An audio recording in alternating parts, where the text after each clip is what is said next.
بسم اللہ الرحمن الرحیم۔ السلام علیکم سامعین، یہ سی ڈی آپ کی خدمت میں شعبہ دارالاشاعت کی جانب سے پیش رہی ہے۔ کیسٹ اور سی ڈی ملنے کا پتہ: دارالاشاعت، اردو بازار، کراچی، پاکستان۔ ای میل ishaq@dgcom.net.pk۔ Phone number 030022814002۔ شکریہ۔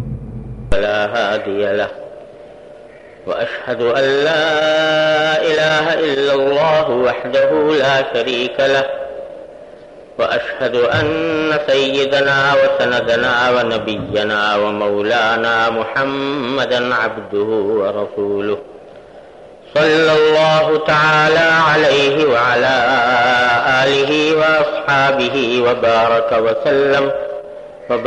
وسلم تسليما كثيرا. أما بعد،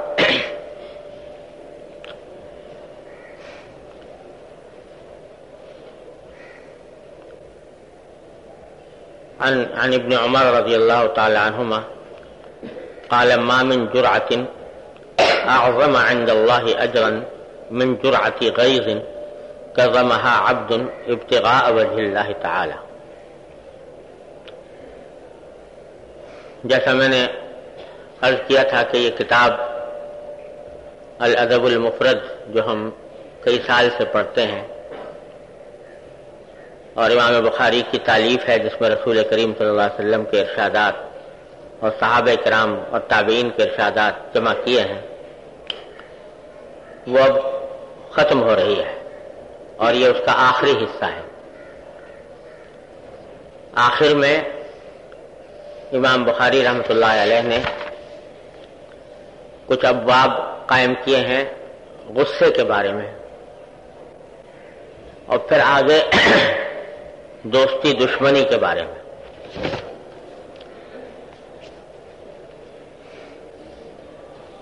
اور اس میں پہلے وہ حدیثیں امام بخاری رحمۃ اللہ علیہ نے روایت کی ہیں جو رسول کریم صلی اللہ علیہ وسلم نے غصے کے بارے میں ارشاد فرمائے۔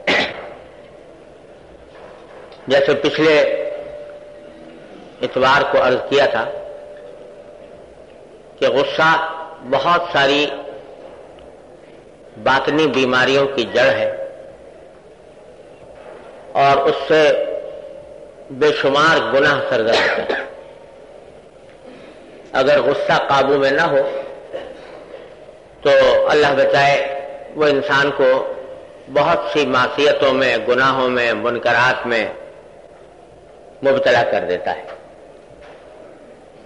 اس لیے حضور سرور دو عالم صلی اللہ علیہ وسلم نے متعدد احادیث میں غصے کی مذمت فرمائی ہے اور غصے کو پی جانے کی فضیلت بیان فرمائی۔ پچھلے ہفتے یہ حدیث پڑھی تھی ہم نے، جس میں رسول کریم صلی اللہ علیہ وسلم نے فرمایا کہ بہادر وہ نہیں ہے جو کسی دوسرے کو مقابلے کے وقت پچھاڑ دے، شکست دے دے، بلکہ صحیح معنی میں بہادر وہ ہے جو غصے کے وقت اپنے اوپر قابو رکھے۔ کیونکہ جب غصہ آتا ہے اور انسان کی تربیت نہیں ہوئی ہوتی تو وہ غصے کے اندر بعض اوقات پاگل ہو جاتا ہے، اپنے آپے میں نہیں رہتا، گالی گلوچ شروع کر دیتا ہے، بعض اوقات مارنا پیٹنا شروع کر دیتا ہے، لڑائی جھگڑا شروع کر دیتا ہے، دوسروں کو تکلیف پہنچانے شروع کر دیتا ہے۔ تو جو شخص اپنے غصے کو قابو میں رکھے اور غصہ آنے کے باوجود اپنے آپے سے باہر نہ ہو اور اعتدال اور انصاف سے نہ نکلے، وہ ہے صحیح معنی میں بہادر۔ یہ رسول کریم صلی اللہ علیہ وسلم کا ارشاد پچھلے اتوار کو ہم نے پڑھا تھا۔ اب آگے آج جو ابھی پڑھی ہے روایت، وہ عبداللہ ابن عمر رضی اللہ تعالیٰ عنہما کی ہے، حضرت فاروق اعظم کے صاحبزادے۔ وہ فرماتے ہیں کہ انسان اس دنیا میں جتنے جتنے گھونٹ پیتا ہے، پانی کا گھونٹ، شربت کا گھونٹ، جن جن چیزوں کے گھونٹ انسان پیتا ہے، ان میں کسی گھونٹ پر اتنا زیادہ اجر نہیں ملتا جتنا غصے کے گھونٹ پینے پر ملتا ہے۔ کہ آدمی کو غصہ آ رہا تھا اور اس غصے میں دل چاہ رہا تھا کہ نہ جانے کیا کر ڈالوں، جس پر غصہ آ رہا تھا اس کو مار ڈالوں، اس کو ڈانٹوں ڈپٹوں، برا بھلا کہوں، گالی دوں، یہ سب دل چاہ رہا تھا، لیکن وہ اپنے غصہ کا گھونٹ پی گیا ابتغاء وجہ اللہ تبارک و تعالی کے رضامندی کے خاطر، تاکہ اللہ تعالی راضی ہو جائے۔ یہ جو گھونٹ پیا اس نے اپنے غصے کا، یعنی غصے کو دبا دیا اور اس کے تقاضے پر عمل نہ کیا، فرمایا کہ یہ سب سے زیادہ اجر رکھنے والا گھونٹ ہے اس دنیا میں، اس سے زیادہ اور اجر کسی اور گھونٹ پر نہیں ملتا، کیونکہ نفس کا تقاضا ہو رہا تھا کہ زیادتی کرو، ناانصافی کرو، کسی کو برا بھلا کہو، اس کی دل آزاری کرو، مارو پیٹو، لیکن اللہ سے ڈر کر اور اللہ تبارک و تعالیٰ کی رضا کی خاطر انسان نے اپنے نفس کے اس تقاضے کو مغلوب کر دیا، دبا دیا، تو فرمایا کہ اس کے اوپر بے شمار اجر ملتا ہے انسان۔ اسی کو قرآن کریم میں فرمایا الکاظمین الغیظ والعافین عن الناس۔ اللہ کے نیک بندوں کی تعریف کرتے ہوئے فرمایا کہ یہ وہ ہیں جو غصے کو پی جاتے ہیں اور لوگوں سے درگزر کرتے ہیں، لوگوں سے پہنچنے والی تکلیف کو معاف کر دیتے ہیں، گزر کرتے ہیں، غصہ نہیں کرتے۔ تو غصہ آنا جو ہے یہ تو کوئی گناہ نہیں، خود بخود غصہ آ گیا بے اختیار، تو غصے کا آنا کوئی گناہ نہیں، لیکن اس غصے پر عمل کرتے ہوئے کسی کے ساتھ کوئی زیادتی کر دینا یہ ہے گناہ۔ غصہ تو جیسے میں نے پچھلے عرض کیا تھا کہ اللہ تعالیٰ نے دل میں انسان کے، ہر انسان کے رکھا ہے، اور یہ اگر صحیح استعمال ہو تو اس کا فائدہ بھی پہنچتا ہے۔ انسان اپنے دفاع کا قابل نہیں ہوتا بغیر غصے کے، غصہ ہی بالکل نہیں ہے تو کیسے دفاع کرے اپنے مال دولت کا، اپنے بیوی بچوں کا؟ تو دفاع کرنے کے لیے اللہ تعالیٰ نے رکھا ہے۔ یہ غصہ نہ ہو تو جہاد کیسے ہو؟ تو فی نفسی ہی غصہ جو ہے وہ ایسی چیز ہے کہ اگر اعتدال میں ہو تو کارآمد ہے، مفید بھی ہے، لیکن جب یہ غصہ انسان پر چھا جائے، اس طرح کے حق اور باطل کا امتیاز مٹا دے،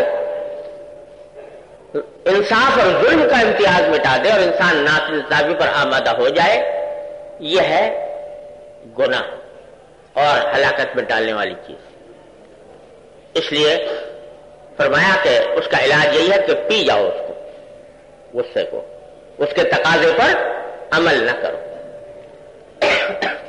چند حدیثیں اکٹھی پڑھ لیتے ہیں، پھر اس کے بارے میں کچھ عرض کروں گا۔ اگلی حدیث بھی اسی سے متعلق ہے۔ عن سلیمان بن سرد رضی اللہ تعالی عنہ قال استب رجلان عند النبي صلى الله عليه وسلم فجعل احدهما يغضب ويحمر وجهه فنظر اليه النبي صلى الله عليه وسلم فقال لاعلم كلمة لو قالها لذهب هذا عنه اعوذ بالله من الشيطان الرجيم فقام رجل الى ذاك الرجل فقال تدري ما قال؟ قال قل اعوذ بالله من الشيطان الرجيم فقال الرجل امجنون تراني۔ یہ حضرت سلیمان بن سرد رضی اللہ تعالیٰ عنہ ایک صحابی ہیں، وہ یہ واقعہ بتا رہے ہیں کہ ایک مرتبہ نبی کریم صلی اللہ علیہ وسلم کے سامنے دو آدمیوں میں آپس میں تکرار ہو گئی، جیسے دو آدمیوں کے اندر رنجش ہو جاتی ہے تو تکرار ہو گئی اور نوبت اس تک پہنچ گئی کہ ایک دوسرے کو برا بھلا کہنے لگے۔ ان میں سے ایک صاحب جو تھے وہ بڑے غصے میں لال پیلے ہو رہے تھے. روایت میں آتا ہے کہ ان کا غصے سے چہرہ سرخ تھا اور گردن کی رگیں پھولی ہوئی تھی غصے کے مارے.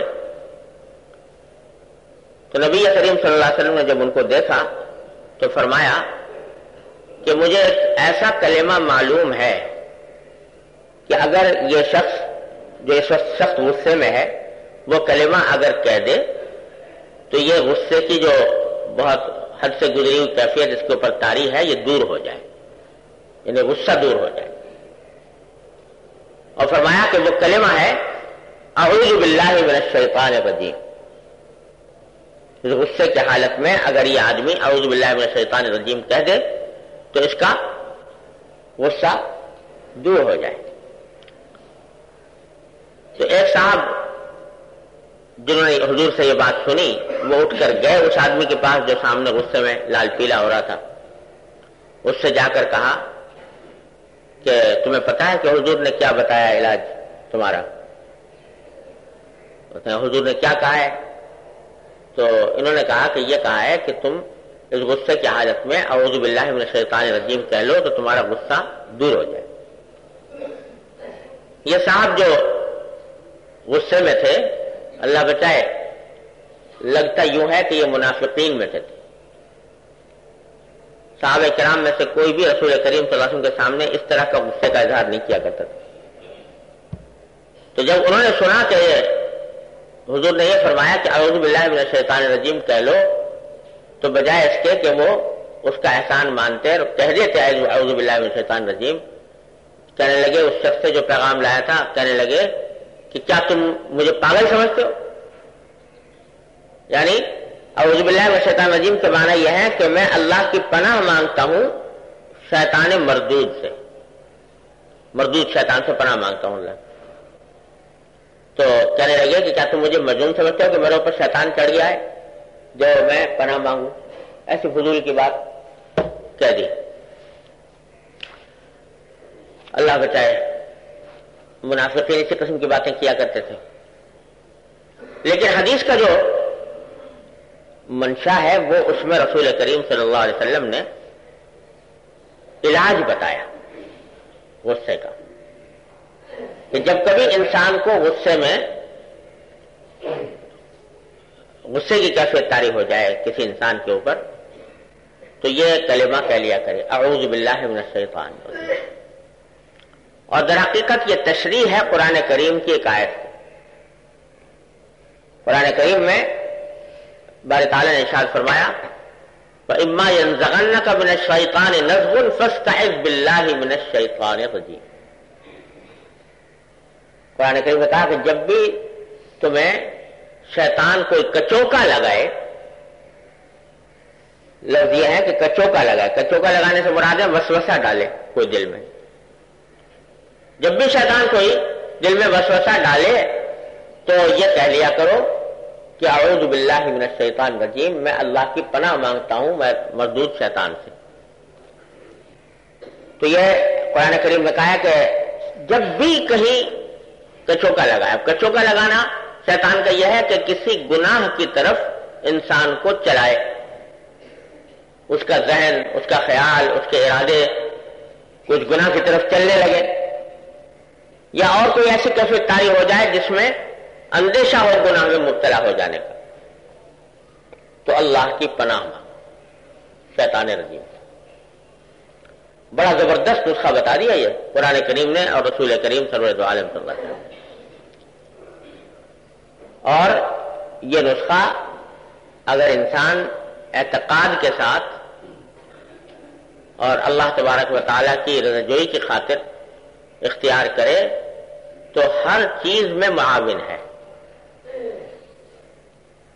کوئی انسان ایسا نہیں ہے جس کو کبھی نہ کبھی دل میں گناہ کرنے کا کوئی جذبہ یا خیال پیدا نہ ہوتا ہو.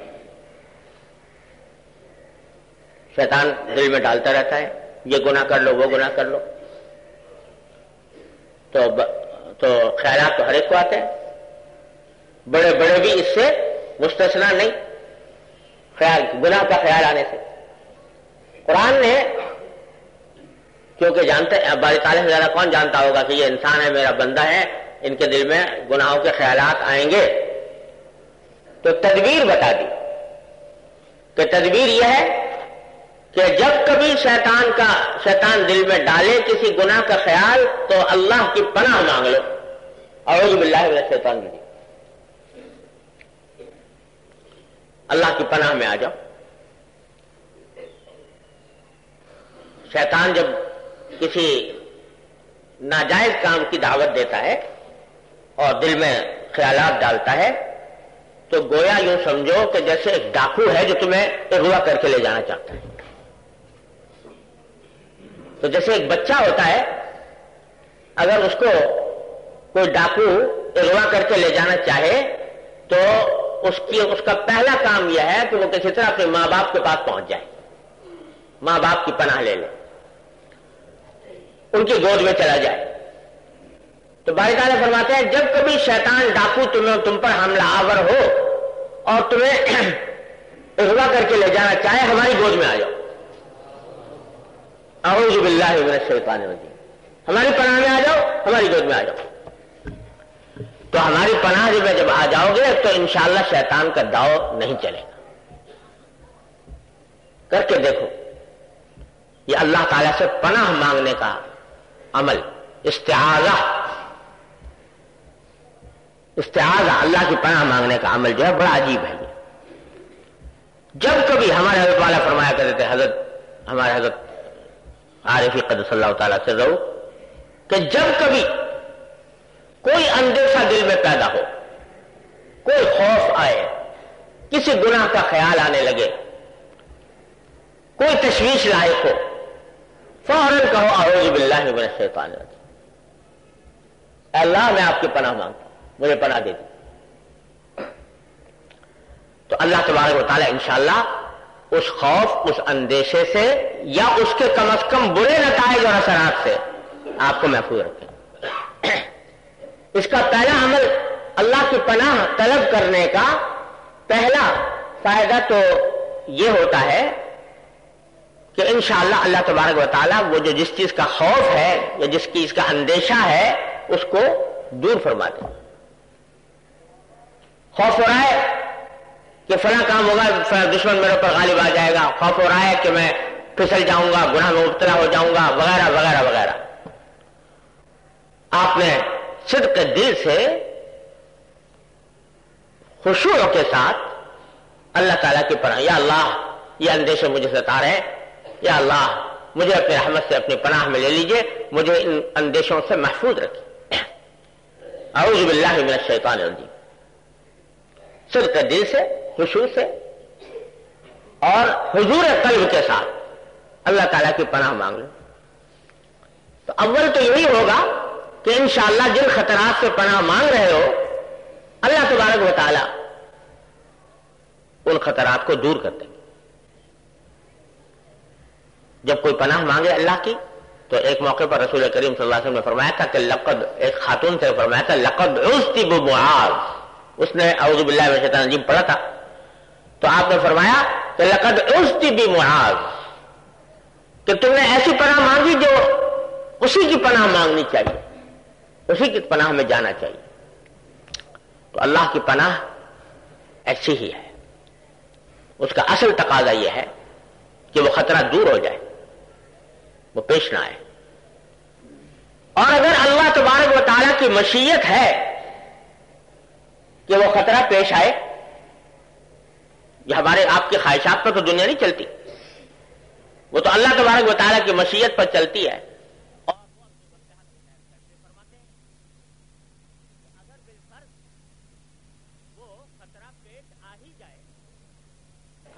یہ ہو کہ خطرہ آ جائے تو اس کے برے نتائج سے اللہ تعالیٰ کم از کم تمہیں محفوظ فرما دے۔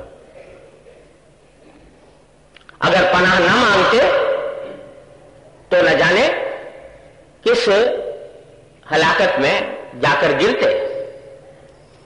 پناہ مانگنے کے نتیجے میں اللہ تبارک و تعالیٰ اس واقعے کے برے نتائج سے محفوظ فرما دیں گے۔ اس واسطے یہ اللہ کی پناہ مانگنا کسی بھی حال نفع سے خالی نہیں.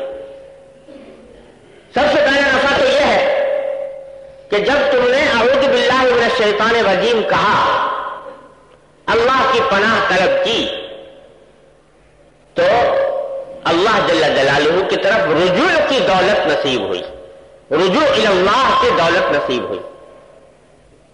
اللہ تعالیٰ کی طرف دل راجع ہوا. یہ تنہا یہ نعمت اور یہ دولت ہی کم نہیں.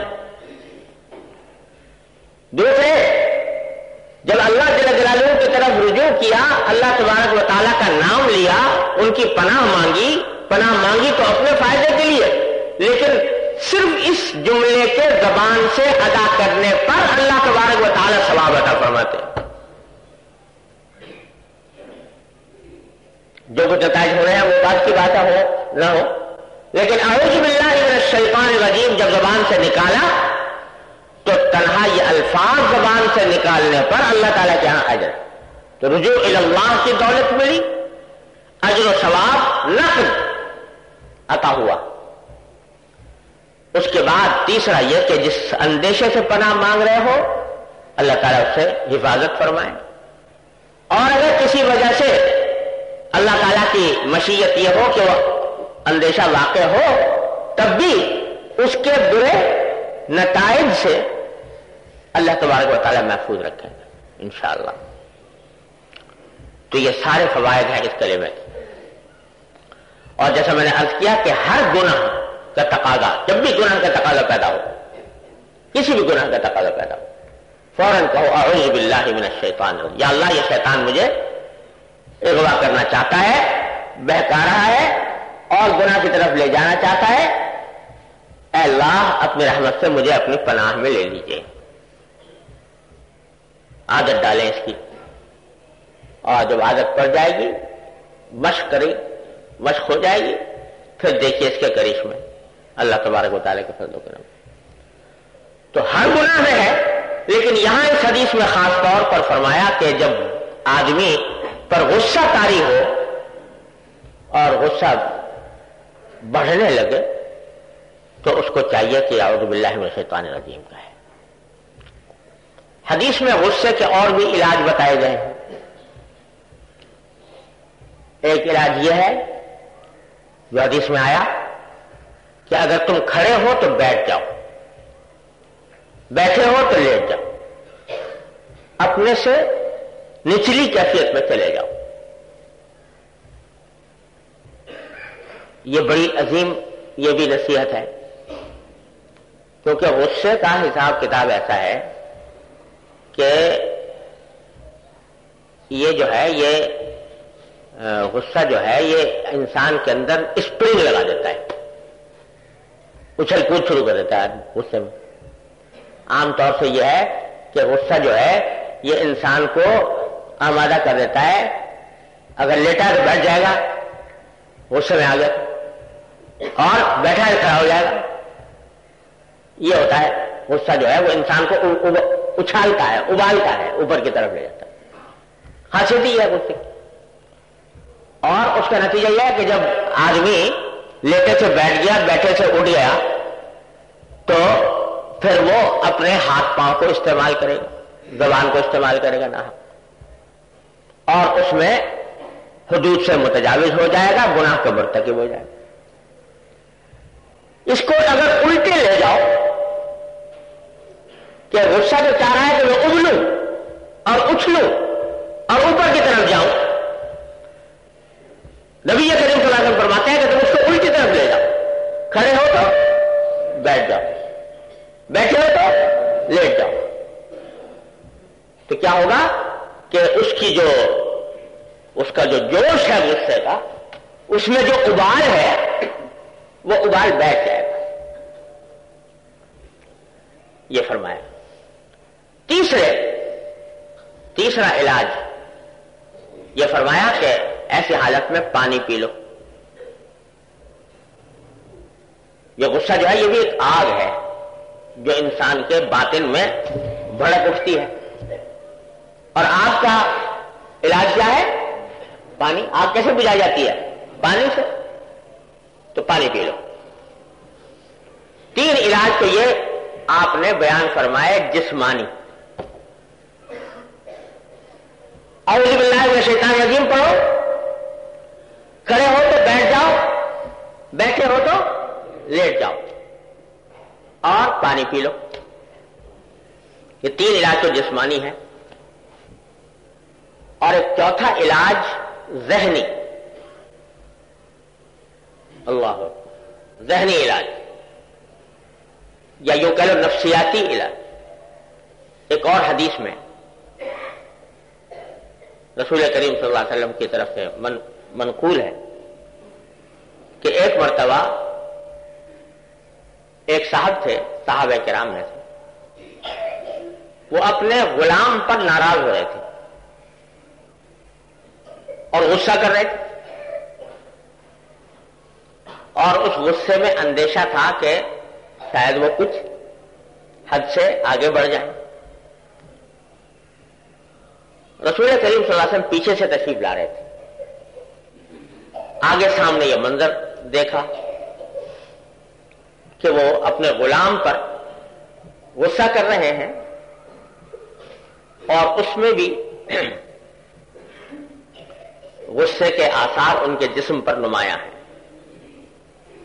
تو حضرت صلی اللہ علیہ وسلم نے پیچھے سے آواز دے کر ان سے کہا کہ اے فلان, للہ اقدر علیک, یاد رکھو اللہ تبارک و تعالیٰ کو تم پر اس سے زیادہ قدرت ہے جتنی تم کو اپنے غلام پر ہے. تو سمجھ رہے ہو کہ یہ میرا غلام ہے, لہذا اس کے ساتھ جو چاہوں کروں, اس کو مار بھی دوں گا تو اس میں پلٹ کر جواب دینے کی طاقت نہیں. تو اپنے آپ کو سمجھ رہے ہو کہ میری قدرت اس غلام کے اوپر بہت زیادہ ہے. یاد رکھو کہ اللہ تبارک و تعالیٰ کی قدرت تم پر, تمہارے غلام پر تمہاری قدرت سے کہیں زیادہ ہے. یہ ایسا علاج بتا دیا کہ اگر انسان غصے کے حالات میں اس کا تصور کر لے کہ مجھے اللہ کے سامنے جانا ہے, اور اگر اللہ تعالیٰ مجھ پر ناراض ہو گئے تو میرا کیا بنے گا, یہ دھیان انسان پیدا کر لے, یہ استعداد پیدا کر لے کہ اللہ تبارک و تعالیٰ کو مجھ پر بہت زیادہ قدرت ہے. وہ اگر چاہے, میں تو پتہ نہیں کتنے کام ایسے کرتا رہتا ہوں جو باری تعالیٰ کے ناراض کرنے والے ہیں, اگر وہ غصہ اتارنے پر آ جائیں, العیاذ باللہ, اللہ کی غضب سے پناہ, اگر وہ غضب کا اظہار کرنے پر آ جائیں تو ہمارا آپ کا کہیں ٹھکانہ نہیں. تو یہ استحضار پیدا کرو, یہ چوتھا علاج. یہ 4 علاج ہیں. چاروں علاجوں پر اکٹھا عمل, جن جن لوگوں کو غصے کی زیادہ عادت ہے اور غصہ کرتے رہتے ہیں, قابو سے بعض اوقات باہر ہو جاتے ہیں, تو وہ اس کا اہتمام کریں. 4 علاجوں کا جو حدیث میں بیان فرمائے گئے. دیکھو بھائی, کوئی بھی بری عادت خود سے نہیں چھوٹتی, اس کے چھوڑنے کے لیے تھوڑی سی محنت کرنی پڑتی ہے, کچھ ہمت کا مظاہرہ کرنا پڑتا ہے, کچھ محنت اور مشق سے کام لینا پڑتا ہے, تو پھر بری عادت چھوٹتی ہے. ایسی تمنا اور آرزوؤں سے نہیں ہوا کرتی. تو لہذا مشق اسی طرح ہوگی کہ جب غصہ آئے ان 4 باتوں پر عمل کریں. اعوذ باللہ من الشیطان الرجیم, اپنی حالت کو بدل لینا, پانی پی لینا, اور اللہ تبارک و تعالیٰ کے عظمت و جلال کا تصور کر اس کا استحضار کرنا. انشاءاللہ چند مرتبہ اس پر عمل کریں گے تو اللہ کی رحمت سے غصہ خود بخود ڈھیلا پڑنا شروع ہو جائے گا, اور انشاءاللہ وہ غلط استعمال نہیں ہوگا. اور اس کو قابو میں کرنا انتہائی ضروری ہے, کیونکہ اگر قابو میں نہ آیا تو آدمی کو کہیں سے کہیں کسی ہلاکت میں لے جا کے ڈال دے گا. اب یہ بھی سمجھ لیجئے کہ بعض انسان کی زندگی میں مواقع ایسے آتے ہیں جہاں اس کو غصہ کرنا پڑ جاتا ہے.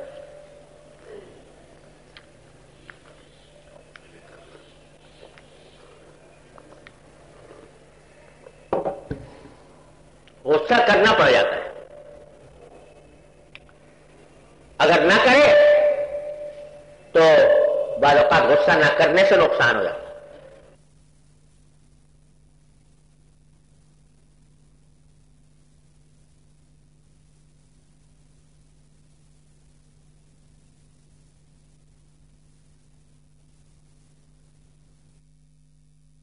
پڑ رہی ہے اس کو، اگر غصہ نہ کرے ماتحت خراب ہو جائے گا. تو یہ سارے مواقع ایسے ہیں جہاں انسان کو غصہ کرنے کی ضرورت پیش آتی ہے، اور اس موقع پر غصہ کرنا نیک نیتی سے دوسرے کی اصلاح کی خاطر، دوسرے کی تربیت کی خاطر غصہ کرنا، یہ بھی نہ صرف یہ کہ جائز ہے بلکہ بعض اوقات انسان کے فرائض میں داخل ہے. اگر نہیں کرے گا بددیانتی ہوگی، حق تلفی ہوگی. تو اس لیے غصہ کرنا تو یہاں پر برحق ہے، لیکن غصہ رہنا چاہیے حد میں، انصاف کی حد سے خارج نہ ہو، انصاف کی حد سے آگے نہ نکلے، انصاف کی حدود میں رہے. آگے نکل گیا، غصے حد سے آگے بڑھ گیا تو بس یہاں ظلم ہو گیا، اور ظلم ہونے کے نتیجے میں آدمی گناہ میں مبتلا ہو گیا. اللہ بچائے، پتہ نہیں کن کن ہلاکتوں میں مبتلا ہو. اب یہ معاملہ کہ کہاں وہ جا کر حد ختم ہو گئی اور کہاں سے ظلم کی حد شروع ہو گئی، یہ اول تو اس کا پہچاننا بھی آسان نہیں. صاحب نظر ہی کوئی ہو تو پہچانے کہ کتنا غصہ یہاں پر ضروری تھا، مناسب تھا، بہتر تھا، اور کتنا حد سے بڑھ گیا ہے. اس کا پہچاننا بھی آسان کام نہیں. اور اگر پہچان میں آئے بھی تو اس حد پر عملاً رک جانا، جہاں حد آئی وہاں رک گیا، یہ جو ہے یہ بھی بڑا مشکل کام ہے. میں نے بتایا نا، غصہ جو ہے وہ تو اچھالتا ہے، آدمی کو ابال پیدا کرتا ہے. تو اب جب غصہ آ رہا ہے اور ایسے موقع پر آ رہا ہے کہ جہاں آنا چاہیے، تو وہ تو ابال آ گیا. اب وہ ابال جا کر کس جگہ پر جا کر رکے اور اس سے آگے نہ بڑھے، یہ بھی بڑا مشکل کام ہے. اس کو پہچاننا بھی مشکل، اس پہ عمل کرنا بھی مشکل. اللہ تعالیٰ کی توفیق جس کے شامل حال ہوتی ہے وہی ان حدود کو پہچانتا ہے اور ان حدود کو پہچان کر اس پر عمل کرتا ہے. تو اس کا علاج ایسے موقع پر اپنے آپ کو حد میں رکھنا اور اعتدال سے آگے نکلنے سے بچانا بڑا مشکل ہوتا ہے. اس کا ایک حل ہمارے حضرت والا نے تجویز فرمایا. حکیم الامت حضرت مولانا اشرف علی صاحب تھانوی قدس اللہ تعالیٰ. حقیقت یہ ہے کہ حکیم الامت انسانوں کی نفسیات کے ایک ایک باریکی سے واقف، اور پھر اس کا ایسا حل اور ایسی تدبیریں بتا گئے ہیں کہ انشاءاللہ رہتی دنیا تک لوگوں کے لیے کارآمد ہو. انہوں نے فرمایا کہ دیکھو، جب کبھی ان لوگوں پر غصہ کرنے کی نوبت آئے، اولاد ہے، شاگرد ہے، مرید ہے، ماتحت ہے، اور اس کی تربیت کی خاطر غصہ کرنا ہے، تو کبھی اشتعال کی حالت میں غصہ نہ کرو. جب طبیعت میں اشتعال ہے اس وقت میں نہ کرو، اس وقت ٹلا دو، اس وقت کو گزار دو اشتعال کے وقت. جب طبیعت اشتعال سے فارغ ہو جائے اور اعتدال پر آ جائے اس وقت کرو، چاہے اس وقت مصنوعی غصہ طاری کرنا پڑے. اب ہوتا کیا ہے کہ ایک ماتحت کی غلطی دیکھی، اسی وقت غصہ آ گیا زوردار، اتنا آ گیا کہ آدمی قابو سے باہر ہو اشتعال. اب اس وقت میں اگر سزا دینے پڑے، سزا دینے لگو یا غصہ کرنے لگو تو کیا ہوگا؟ حد پہ کبھی قائم نہیں رہ سکتے. لیکن وہ وقت جب کہ ایک دم سے غصے کا جوش آیا تھا، وہ وقت آپ نے گزار دیا کسی طرح. جب وہ غصے کا جوش ٹھنڈا ہو گیا پھر بلا لیا، بھائی ذرا یہاں بات سنو، اور پھر اس کے اوپر فہمائش بھی کی، اور فہمائش کے ساتھ جب ڈانٹنے کا وقت آیا ڈانٹا بھی. وہ ڈانٹنا جو ہوگا جب اشتعال کی حالت میں نہیں ہوگا تو چاہے مصنوعی طور پر غصہ طاری کرنا پڑے لیکن وہ حد سے نہیں گزرے گا، اتنا ہی ڈانٹا جائے گا جتنے کی ضرورت ہے، اس سے آگے نہیں بڑھے گا. ہمارے حضرت والا فرماتے تھے، حضرت حکیم الامت قدس اللہ تعالیٰ کہ الحمدللہ میں اس پر عمل کرتا ہوں کہ جب اشتعال کی حالت ہوتی ہے تو اس وقت نہیں ڈانٹتا، اس وقت ڈانٹ ڈپٹ نہیں کرتا. اور ویسے بھی یہ ایک تربیت کا اصول ہے کہ ایک آدمی کو، اگر آپ کسی آدمی کو کسی کام کے کرتے وقت ڈانٹ ڈپٹ شروع کر دو گے تو اس کے دل میں دفاع کا جذبہ پیدا ہو جاتا ہے. آپ کے دل میں غصہ آ رہا ہے، اس کو دفاع کا جذبہ پیدا ہو گیا، لڑائی شروع ہو گئی. وہیں اس نے اپنا مدافع شروع کر دی، کوئی جواب دے دیا الٹا سیدھا، آپ کو اور غصہ آ گیا اور چل دوڑے اس کے اوپر، فائدے کے بجائے نقصان ہو گیا. اس وقت نہیں کرتے. لیکن جب ذرا تھوڑا وقت گزر جائے، حالات اعتدال پر آ جائیں، تو اس وقت ایک مرتبہ بٹھا کے اگر فہمائش کی ضرورت ہے فہمائش کر دی، اگر ڈانٹ ڈپٹ کی ضرورت ہے تو ڈانٹ ڈپٹ کر دی، لیکن وہ ڈانٹ ڈپٹ جو ہے وہ حد سے نہیں گزرے گی. اور ایک عجیب بات حضرت نے ارشاد فرمائی، حضرت حکیم عثمان تھانوی رحمۃ اللہ علیہ نے. حضرت کی باتیں تو آپ لوگوں نے شاید سنی ہوں گی کہ مشہور تھا حضرت کے ہاں خوب کھچائی وچائی ہو جاتی تھی لوگوں کی، یعنی جب کیونکہ حضرت کی خانقاہ جو تھی وہ تربیت گاہ تھی اور اس کے قواعد تھے، ضوابط تھے. کوئی شخص ان قاعد و ضابطوں کو توڑتا تو حضرت مواخذہ بھی فرماتے تھے اس سے، اور اچھا خاصا مواخذہ ہوتا تھا، سزائیں بھی ملتی تھی، نکال بھی دیے جاتے تھے لوگ، جاؤ بولے بستر اٹھاؤ جاؤ خانقاہ سے باہر، نکال بھی دیتے تھے لوگوں کو. تو یہ سب سزائیں جاری ہوتی رہتی تھی. لیکن حضرت فرماتے ہیں کہ میں یہ سارا کام جو ہے اس اصول کی بنیاد پر کرتا ہوں، اشتعال کی حالت میں کبھی کوئی کارروائی نہیں، اس کے بجائے ایسے وقت کارروائی کرتا ہوں جب طبیعت اعتدال پر، اور جب عین اس وقت جب کسی کو ڈانٹ رہا ہوتا ہوں، مواخذہ کر رہا ہوتا ہوں، تم نے یہ کام کیوں نہیں کیا، تم نے یہ کام کیوں کیا، ڈانٹ رہا ہوتا ہوں، مواخذہ کر رہا ہوتا ہوں، عین اسی وقت دل میں اللہ تعالیٰ سے یہ دعا کرتا رہا ہوں، یا اللہ مجھ سے ایسا مواخذہ نہ فرمائیے گا،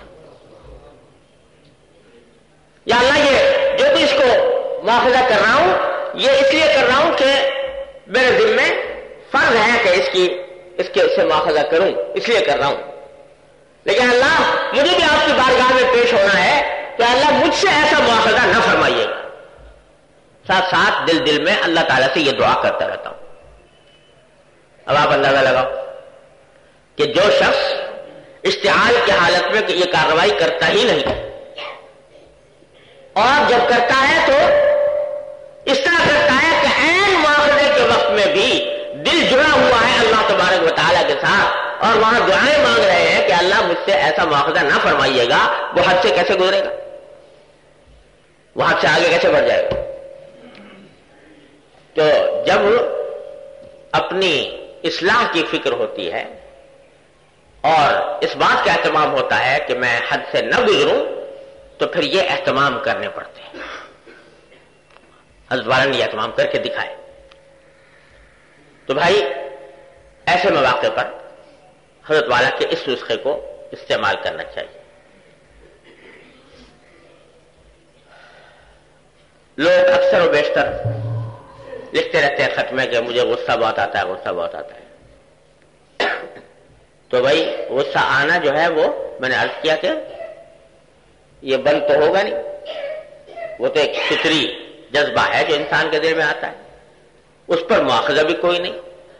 لیکن جو علاج بتائے گئے ہیں ان پر عمل کرو، اس کے مقتضا پر عمل نہ کرو جو حد سے گزر جائے.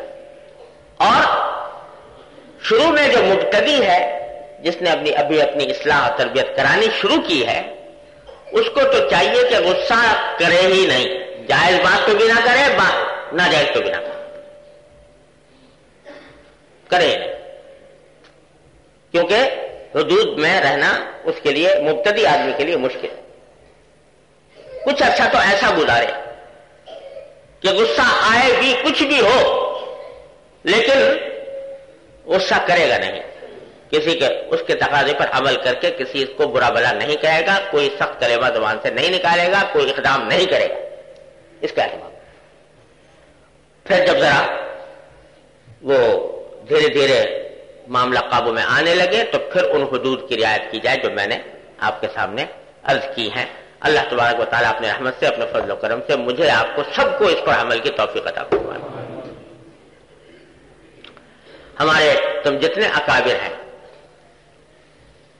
گزرے ہیں، جب کوئی اصلاح کے لیے ان کے پاس جاتا تھا تو جن چیزوں کی اصلاح سب سے پہلے کرتے تھے ان میں غصہ بھی داخل تھا کہ اگر یہ غصہ ہے تو پہلے اس کو اعتدال میں لاؤ تب بات آگے بڑھے گی، اس کے بغیر اصلاح ممکن نہیں ہو۔ آگے حدیث ہے عن ابن عباس رضی اللہ تعالی عنہما قال قال رسول اللہ صلی اللہ علیہ وسلم علموا ویسروا وعلموا ویسروا، علموا ویسروا وعلموا ویسروا، وَإِذَا غَضِبْتَ فَاسْكُتْ۔ فرمایا کہ رسول کریم صلی اللہ علیہ وسلم نے ایک مرتبہ فرمایا کہ لوگوں کو تعلیم دو اور آسانی پیدا کرو، تعلیم دو اور آسانی پیدا کرو، تعلیم دو اور آسانی پیدا کرو، 3 مرتبہ یہ جملہ ارشاد فرمایا۔ یعنی لوگوں کو دین کی باتیں بتاؤ اور اس انداز سے بتاؤ کہ وہ دین کو مشکل محسوس نہ کریں، دین کے آسان پہلو پہلے سامنے لاؤ لوگوں کو۔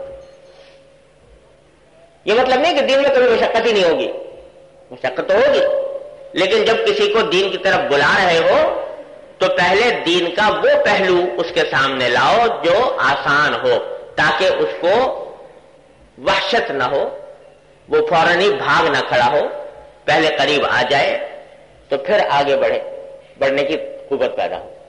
یہی آداب، یہی ادب ہے تبلیغ کا اور دعوت کا اور تعلیم کا۔ آسان سے ابتدا کرو پھر آگے بڑھو۔ تو یہ حضور اقدس سرور دو عالم صلی اللہ علیہ وسلم کی تعلیم ہے۔ اسی لیے میں نے ایک چھوٹا سا رسالہ لکھا ہے آسان نیکیاں، اس کا منشا یہی ہے کہ پہلے دین کے وہ اعمال کہ جن پر عمل کرنا کوئی خاص مشقت محنت نہیں چاہتا وہ آدمی پڑھ لے اور اس کے اوپر عمل شروع کر دے تو اللہ کی رحمت سے امید ہے کہ جب اس طرف آ جائے گا، اس پر عمل کرنا شروع کرے گا، اللہ تبارک و تعالیٰ اس سے آگے بڑھنے کی بھی توفیق عطا فرما دے۔ تو ایک دم سے لوگوں کے سامنے دین کو پہاڑ بنا کر پیش نہ کرو کہ جس سے وہ بھاگ جائیں، بلکہ آسانی سے آغاز کرو، یہ مطلب ہے۔ اور پھر آخر میں دوسرا جملہ فرمایا وَإِذَا غَضِبْتَ فَاسْكُتْ، جب تمہیں غصہ آئے تو خاموش ہو جاؤ۔ یہ 5واں علاج سمجھ لو غصے کا، کہ جب غصہ آئے تو بس اپنے منہ پر مہر لگا لو کہ اس حالت میں کچھ بولوں گا نہیں، کیونکہ اگر بولنا شروع کر دیا تو پھر زبان کو قابو میں رکھنا مشکل ہو جائے گا۔ اس لیے 5واں علاج رسول کریم صلی اللہ علیہ وسلم نے بتایا کہ خاموش ہو جاؤ۔ اللہ تعالیٰ ہم سب کو عمل کی توفیق عطا فرمائے۔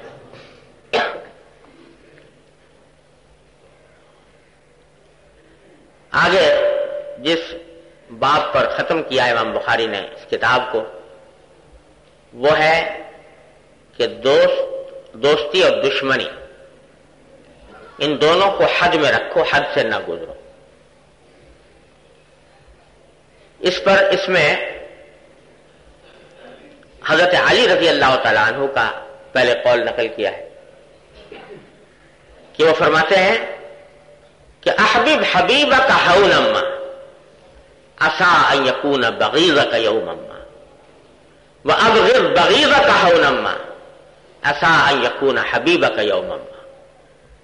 عجیب حکمت کا کلام ہے کہ اپنے دوست سے محبت کرو تو دھیرے دھیرے کرو. ہو سکتا ہے کہ کسی دن تمہارا دوست جو ہے وہ تمہارا دشمن بن جائے، اور اپنے دشمن سے دشمنی کرو تو وہ بھی دھیرے دھیرے کرو. ہو سکتا ہے کہ کبھی وہ دشمن تمہارا دوست بن جائے. کیا حکیمانہ کلام ہے. جس سے محبت کرو، محبت بھی دھیرے دھیرے، اور دشمنی کرو تو دشمنی بھی دھیرے دھیرے، یعنی اعتدال کے ساتھ چلو. یہ نہیں کہ کسی وقت تو محبت میں اور دوستی میں یہ حالت ہے کہ اس سے زیادہ محبوب کوئی اور نہیں، دن رات اس کے ساتھ اٹھنا ہے اور بیٹھنا ہے اور کھانا ہے اور پینا ہے اور چلنا ہے اور پھرنا ہے، اس کی برائی سننے کو کے روادار نہیں، اس کے ساتھ ہر وقت دانت کاٹی روٹی ایک جیسی ہو رہی ہے، اور ایک دم سے کوئی مسئلہ کھڑا ہو گیا تو معلوم ہوا کہ ایک دوسرے کی صورت دیکھنے کے روادار نہیں. یہ ہوتا رہتا ہے دنیا میں. جب محبت حد سے گزرتی ہے تو بعد میں جب دشمنی ہوتی ہے دشمنی بھی حد سے گزر جاتی ہے. اب صورت دیکھنے کا روادار نہیں، نام سننے کا روادار نہیں. یہ ہوتا جاتا ہے. کیوں؟ اس لیے کہ محبت جب کی تھی، محبت بھی کفن پھاڑ کر کی تھی، اور جب دشمنی کی تو دشمن بھی کفن پھاڑ کر تھی. یہاں حدیث میں کہا جا رہا ہے کہ دونوں کام اعتدال سے کرو. محبت کرو تو اعتدال سے، اور دشمنی کرو تو اعتدال سے. آخری قول حضرت فاروق اعظم کو جو نقل فرمایا وہ بھی اسی مضمون کا ہے. حضرت فاروق اعظم رضی اللہ عنہ فرماتے ہیں کہ لا یکن حبک کلفا ولا بغضک تلفا. تم جب کسی سے محبت کرو تو وہ محبت ایسے عشق کی حد تک نہ پہنچے کہ جنون طاری ہو گیا اس کی محبت کا. وہ جو مقولہ مشہور ہے کہ محبت جو ہے انسان کو اندھا بہرا بنا دیتی ہے. کسی آدمی سے محبت کی اور وہ ایسی کی کہ گویا پاگل ہو گیا اس کی محبت میں، اس کی تعریفوں میں زمین آسمان کے قرابے ملائے جا رہے ہیں، اسے آسمان پر چڑھایا جا رہا ہے، اور اس کی تعریفوں کے پل باندھے جا رہے ہیں. اگر کوئی آدمی ذرا سی اس کے اوپر تنقید کرتے ہیں آگ بگولا ہو جائے. اس حد تک پہنچ گیا وہ عشق، اس حد تک پہنچ گیا.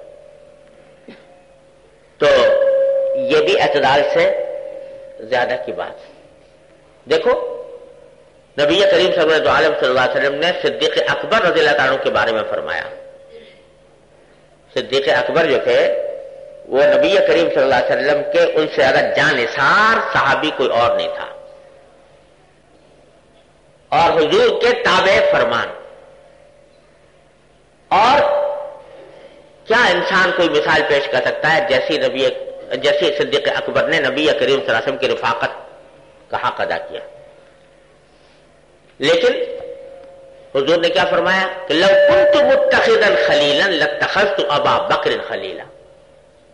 اگر میں اس دنیا میں کسی کو خلیل بناتا، خلیل کے معنی ہے بہت گہرا دوست بناتا، تو ابو بکر کو خلیل بناتا. کیا مانا کہ میں نے سوائے اللہ کے کسی کو خلیل بنایا نہیں، میرا خلیل تو اللہ ہے. اگر دنیا میں کسی کو بناتا تو ابو بکر کو بنا.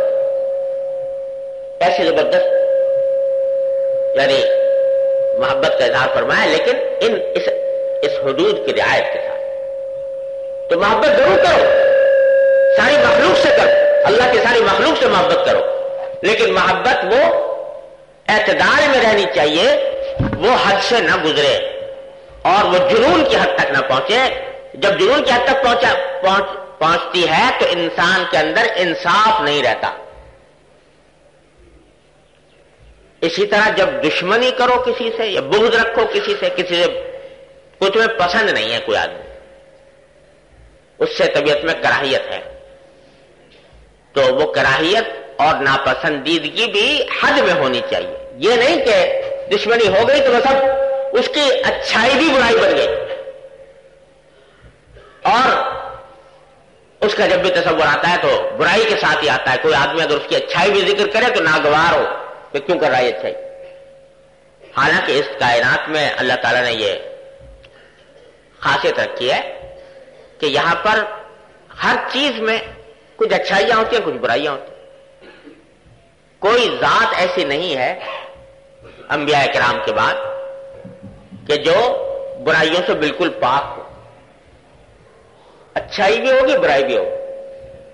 اب جس سے محبت کفن پھاڑ کر کرتا ہے آدمی تو اس کی برائیاں نظروں سے اوجھل ہے، صرف اچھائی پر نگاہ ہے. اور دشمنی کفن پھاڑ کے کر رہا ہے تو اس کی اچھائیاں نگاہوں سے اوجھل ہے، بس برائیوں پر ہی نگاہ ہے. یہ ہے ناانصافی، اور اس کو فرما رہے ہیں کہ اس ناانصافی کو ترک کرو، محبت کرو تو وہ بھی اعتدال کے ساتھ، دشمنی کرو تو وہ بھی اعتدال کے ساتھ، کہ انصاف کا دامن کہیں بھی کسی قیمت پر ہاتھ سے نہ جائے، ہاتھ سے نہ چھوٹے. امام بخاری رحمۃ اللہ علیہ نے اس پر اپنی کتاب ختم کی ہے. اگر دیکھو تو کچھ یوں لگتا ہے کہ ساری کتاب میں احادیث جمع کرنے کے بعد یہ آخری کچھ نصیحتیں ہیں جو کر کے گئے امام بخاری ان حدیثوں کے ذریعے. حیا اپناؤ، آخر میں حیا کا باب تھا، پہلے گزشتہ سے پیوستہ ہفتے میں حیا کو اپناؤ، غصہ چھوڑو، محبت اور بغض کو اللہ کے لیے کر دو. جس سے محبت ہو اللہ کے لیے ہو، جس سے بغض ہو اللہ کے لیے ہو، اور محبت ہو یا بغض وہ حدود کے اندر ہو، اعتدال کے ساتھ ہو. یہ 3 نصیحتیں کر کے امام بخاری رحمۃ اللہ نے کتاب کو ختم فرمایا ہے. اور حقیقت یہ ہے کہ اگر ان نصیحتوں پر عمل ہو جائے، اللہ تعالی ہم سب کو توفیق عطا فرما دے، تو دین کا بڑا عظیم الشان حصہ جو ہے وہ حاصل ہو جائے گا. وصلی اللہ تعالی علی خیر خلقہ محمد وآلہ وصحبہ اجمعین. اللهم صل علی سیدنا مولانا محمد وعلی آل محمد كما صليت على ربنا ظلمنا انفسنا وان لم تغفر لنا وترحمنا لنكونن من الخاسرين. ربنا آتنا في الدنيا حسنة وفي الآخرة حسنة وقنا عذاب النار.